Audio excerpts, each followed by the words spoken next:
The second and final season of Andor just wrapped up this week, and it was fantastic for the most part. I have a lot of thoughts. I still think this, along with the first season, are the best Star Wars in like decades. This was great. Now, it's not perfect, and we're going to talk about it because there are some things I just downright did not care for. But anyway, before we get into this, like and subscribe and hit that notification bell. If you are new to the channel, check out the rest of the channel and let me know what you think. Now let's dive into Andor Season 2.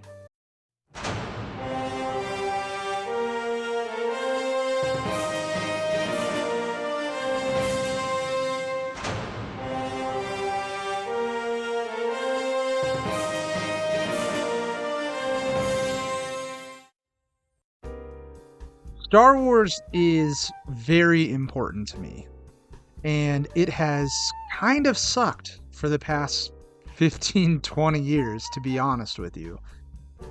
I adore aspects of this franchise. The original trilogy is near and dear to my heart, as it probably is for a lot of people. Those were the first live-action films I ever remember watching. My brothers introduced me to them when I was very young, and from that point on, I was hooked to movies. They made me fall in love with movies. And The Empire Strikes Back is arguably my favorite movie of all time. One of them. The prequel trilogy had its problems. I still like them because I think the overall narrative of the three movies is very compelling, regardless of the execution. The execution was poor to bad. I still think Revenge of the Sith is actually a good movie, despite Christensen's acting and the awful dialogue. But the narrative of those three movies is very, very good. Now, when Disney took over, I'm not going to say it was a horrible decision. There hasn't been a lot of good. I despise the sequel trilogy. I think those three movies are just terribly written films. People love The Last Jedi. I could tear that movie apart limb to limb, honestly. It's just lazy writing the whole way through. Forced writing. It's bad. Okay? Some of the Filoni stuff has been good. I enjoy Rebels, even though it's way more kid-friendly. There's a lot in the Clone Wars that's very good. Ahsoka was fine, kind of meandering and boring. The first two seasons of Mandalorian I really enjoyed. That third season, you can just throw that away. I don't know what that was, but it was bad. And to be honest with you, I was not excited for Andor. I loved Rogue One. That's probably my favorite project that's come out of this Disney era of Star Wars productions. Rogue One is great. It really infuses the magic back in this franchise because this franchise has always been about fate and hope and just like overcoming. And like Rogue One did that. And then we get Andor, which again, I was not excited for. And that first season, I watched it through twice after its premieres. And it was the best Star Wars I think I had seen since the original trilogy. And I'm happy to say that Season 2 continues that feat. I mean, this season is epic, for the most part. I do not have a lot of negatives to say about Season 2. The final season, it's kind of sad to say. It would have been cool to get like 3 seasons of this, or even a few more, but I get it. Season 2 is very, very good. I do not believe it's as good as Season 1, and that's mainly because the first 3 episodes. I think the first 3 episodes of this season are wasted. They're very sort of episodic, and I get they were trying to structure this season to be 3 episode arcs, which is a cool idea, and I enjoyed watching 3 episodes every week. It was kind of nice. I actually prefer the week-to-week releases instead of binge watching, but this was kind of a nice middle ground, which I actually, it was enjoyable.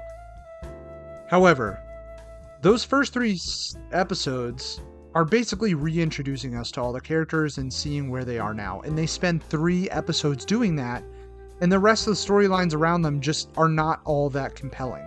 Andor just being trapped on this planet between like some feud between a group of survivors. I don't care.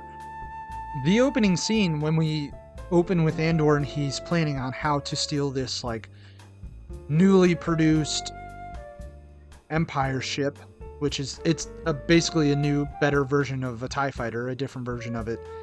I thought all that was great, and it got me excited for this season because I was like, all right, we're just jumping right back in this. He's doing these covert ops missions for Luthen, and shit's about to be crazy. And then it just wasn't for like 3 more episodes. Like, these first 3 episodes are very slow, very meandering, and they just, like, they don't hold weight to the final 6 episodes. While there are 3 3-episode arcs throughout this season, the latter 2 sets of episodes feel like one cohesive narrative, and these first 3 do not, and they just feel wasted and out of place. Now, once we start the second set of episodes arc, and we jump into this Gorman plotline, this is when it picks up. Still kind of a slow burn, which I know people had problems with. I did not, because I think these 3 episodes do such a fantastic job of building tension. They actually help to show us, which I think season 1 did a good job of, but I think it's even better in the middle part of this season. What they did is something I've been sort of complaining about, and I know people have been complaining about for a long time. One of the flaws for me of the original trilogy has always been that you never really get the feel that the Empire is this all-powerful, encompassing, tyrannical, authoritative government. As grand as those original 3 movies are, the core narrative is actually quite small. You know, it's all about the Skywalkers and Darth Vader overcoming this despicable villain that he has made himself into, and Luke saving him from that, and just it's all about faith and overcoming tragedy, and it's not really about the wider galaxy. Andor widens this picture up, especially in this middle half of season 2. The whole narrative around Gorman is about how this government has just infused everything they do with cover-ups and presented that to the wider galaxy. And now you have these people starting to figure out what's happening on this one single planet where they are rich in this mineral, which is the kyber crystals, which they need to power the Death Star. You have people starting to discover, like, hey, there's something going on underneath the surface. I don't think this government is telling us everything that's actually happening. And then, when that tension finally boils over in the last 3-episode arc, and we get what is essentially a false flag event, where the Empire sits a sniper up on this protest rally of all these Gorman people, and fires on another Imperial soldier to start a war and blame it on the resistance, the rebellion. And it's ingenious, and it's also just heartbreaking. It's a nuanced and complicated plotline like this that helps pull Star Wars back into our good graces, I think. And this show presented us with something that we've never really seen before. We get the sense of this despicable empire just controlling its people by lying, rewriting narratives, covering up facts, and presenting fiction. And this is stuff we see in the real world all the time. And it was so compelling to see play out in this universe. And it was great, because like I said, we finally get the sense of what the Empire is and how despicable they are and all the crimes that they've committed and how they were able to present themselves as this saint-like structure here to protect the people of the galaxy, and how people bought into that. And it's incredible. And then the final 3-episode arc is Andor, rescuing Mothma because she is important to the rebellion. She's arguably their best leader. Getting people back to Yavin, Luthen finishing out his storyline, being kind of like the father of this rebellion and such an important figure despite how controversial he is to some of the leaders within the rebellion.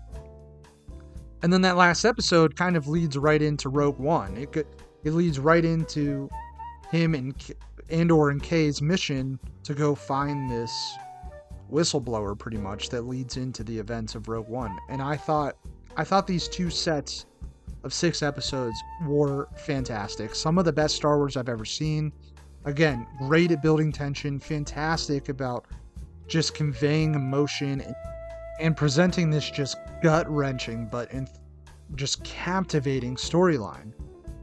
The cast, again, is just incredible. I mean, Diego Luna and Stellan Skarsgård are fantastic in these roles, as they were in Season 1 and as Luna was in Rogue One. I love him as Andor.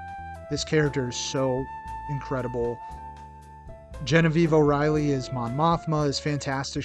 I feel like it's a lot more to do this season. And all the supporting cast is great. I was kind of sad that Kay only came back for like 2 episodes, really. And he had some really cool scenes in the final episode. But I kind of wish, and again, if we wouldn't have had these first 3 episodes that I think just kind of were a waste, to be honest. I think you could have had some really, like, a cool mission plot line with him and Kay or something like that. Like, I wish he would have met Kay a lot earlier and started this friendship and bonded with him.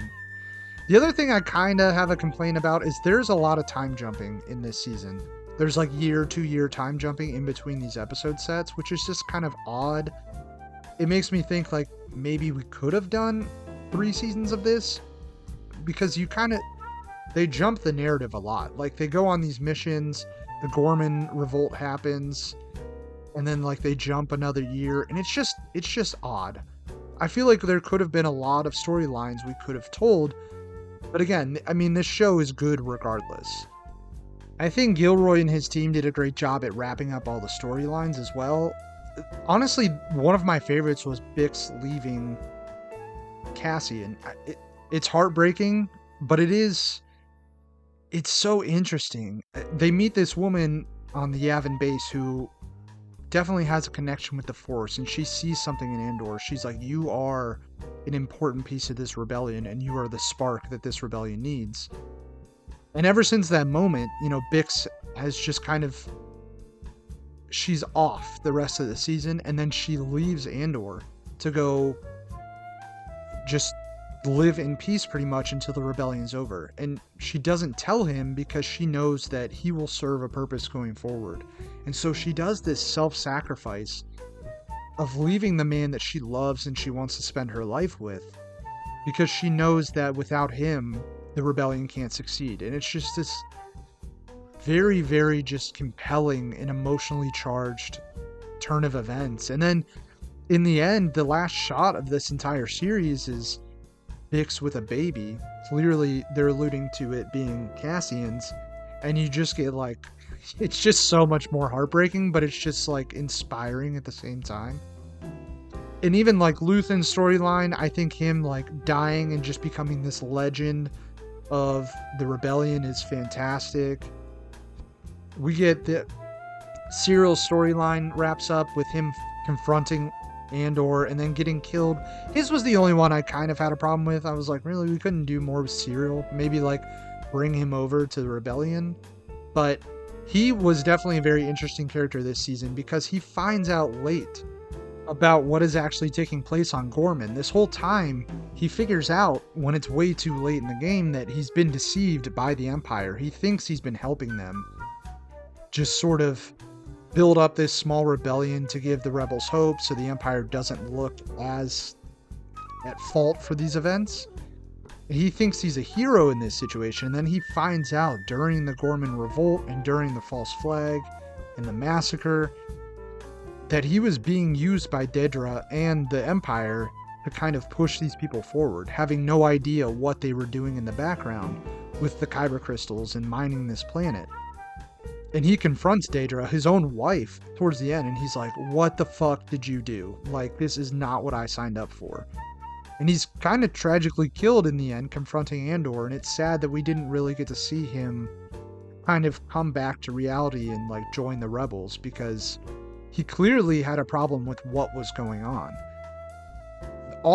In terms of, like, the visual effects and the CGI, all fantastic. Gilroy and his team went back again to just so many practical effects. There are so many like real tangible ships, real tangible sets.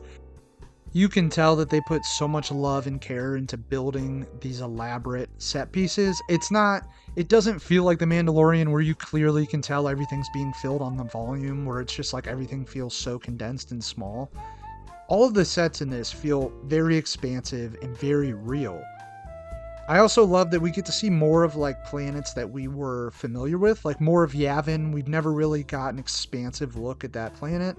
More of Coruscant. I thought being in and around Coruscant for a long time this season was cool. Because even from the prequel trilogy, all you really ever see is just like, the Jedi Temple, the Senate building, and then like up in the air flying around. You never get to see the ground level stuff going on, at least in live action. So that was also very, very cool. And the music, everything, fantastic. I almost love this entire season if it wasn't for those first 3 episodes. Again, I don't think this lives up to what season 1 presented, but I think it's a very, very, very, very good follow-up. In the end, these 2 seasons of Andor are the Star Wars that I've been yearning for since I was a kid. They're tragic, they're inspiring, they're hopeful. The narrative and the characters are complex and nuanced, and they're complicated. You feel every second, every emotion, every storyline in this show, and it's a shame that we have not gotten more of this.